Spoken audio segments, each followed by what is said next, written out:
Hindi cinema के दिग्गज कलाकारों की अगर लिस्ट बनेगी तो उसमें दिलीप कुमार का नाम हर हाल में शामिल होगा। 11 दिसंबर 1922 के दिन पाकिस्तान के पेशावर में जन्मा यह सितारा मुस्लिम धर्म से ताल्लुक़ रखता था। माता पिता पठान थे। सही मायने में वो बॉलीवुड के पहले लीजेंड खान थे। पिता बड़े लैंडलॉर्ड और फलों का बड़े पैमाने पर बिजनेस करते थे। परिवार बड़ा था, 12 भाई बहन थे, उसमें दिलीप कुमार चौथे नंबर थे। लेकिन फिल्मों में आने के बाद उन्होंने अपना नाम बदला और शोहरत की बुलंदियों पर पहुंच गए। आपको यह जानकर हैरानी होगी कि एक जमाने में दिलीप कुमार अंग्रेजों की कैंटीन में सैंडविच बनाते थे और एक बार जेल भी गए थे। दिलीप कुमार साहब की याद में हम आपको उसी किस्से से रूबरू करा रहे हैं। बात उस दौर की है जब दिलीप कुमार यानी मोहम्मद यूसुफ खान ने फिल्मों में कदम नहीं रखा था। उस दौरान वह एक बार अपने पिता से नाराज हो गए और अंग्रेजों की कैंटीन में काम करने लगे थे। उस कैंटीन में वह सैंडविच बनाते थे जो बेहद लाजवाब होते थे। इन सैंडविच को खाने के लिए लोग दूर दूर से कैंटीन पहुंचते थे। इसी कैंटीन में काम करते करते दिलीप कुमार को एक बार जेल भी जाना पड़ गया, जिसका जिक्र उन्होंने अपनी किताब में किया था। दिलीप कुमार ने लिखा था कि कैंटीन में काम करने के दौरान एक बार उन्होंने भाषण दिया था। इसमें उन्होंने कहा था कि आज़ादी के लिए भारत की लड़ाई एकदम जायज़ है।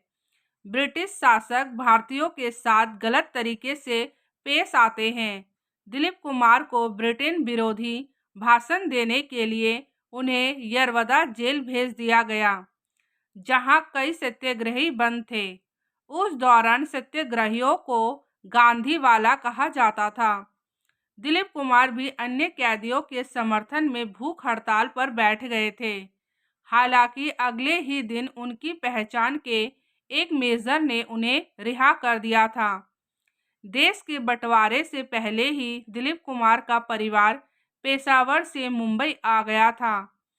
इसके बाद दिलीप कुमार का नाता बॉलीवुड से जुड़ गया।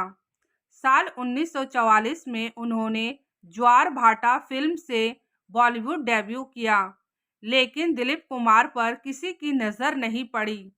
इसके बाद 2 और फिल्में आई जो बॉक्स ऑफिस पर कमाल नहीं दिखा पाई। साल 1947 में रिलीज हुई फिल्म जुगनू ने दिलीप कुमार को सफलता का स्वाद चखा दिया। इसके बाद उन्होंने पीछे मुड़कर कभी नहीं देखा और इंडस्ट्री में ट्रेजेडी किंग के नाम से मशहूर हो गए। दिलीप कुमार की सबसे लंबी जोड़ी मधुबाला के साथ चली। उनकी लव स्टोरी बहुत चर्चित रही। हालांकि दोनों ने आपस में शादी नहीं की। दिलीप कुमार ने बाद में बॉलीवुड की हिट एक्ट्रेस शायरा बानो से शादी की। दिलीप कुमार और शायरा बानो की लव स्टोरी किसी फिल्म की स्क्रिप्ट से कम नहीं है।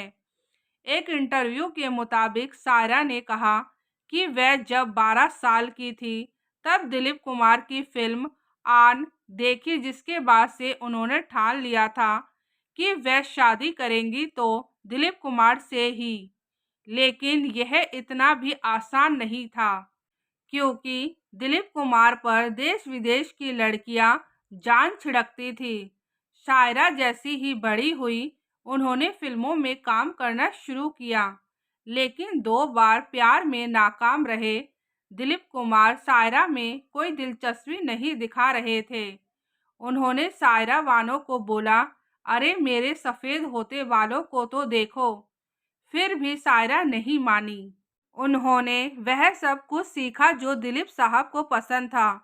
फिर लंबे समय से इंतज़ार कर रही शायरा का इंतज़ार खत्म हुआ और 1966 में दोनों ने बिना बताए शादी कर ली थी। उस वक्त दोनों की उम्र में 22 साल का अंतर था, जो मोहब्बत के आगे टिक नहीं पाया। इन दोनों का कोई बच्चा नहीं है। इसका कारण दिलीप कुमार ने कहा, 1972 में सायरा पहली बार प्रेग्नेंट हुई। यह बेटा था, हमें बाद में पता चला। 8 महीने की प्रेगनेंसी में सायरा को ब्लड प्रेशर की शिकायत हुई। इस दौरान पूर्ण रूप से विकसित हो चुके भ्रूण को बचाने के लिए सर्जरी करना संभव नहीं था और दम घुटने से बच्चे की मौत हो गई। दिलीप कुमार की माने तो इस घटना के बाद सायरा कभी प्रेग्नेंट नहीं हो सकी। उम्र के आखिरी पड़ाव में दिलीप कुमार कई बीमारियों से जूझ रहे थे। ऐसे में 7 जुलाई 2021 के दिन 98 वर्ष की उम्र में उन्होंने इस दुनिया को अलविदा कह दिया।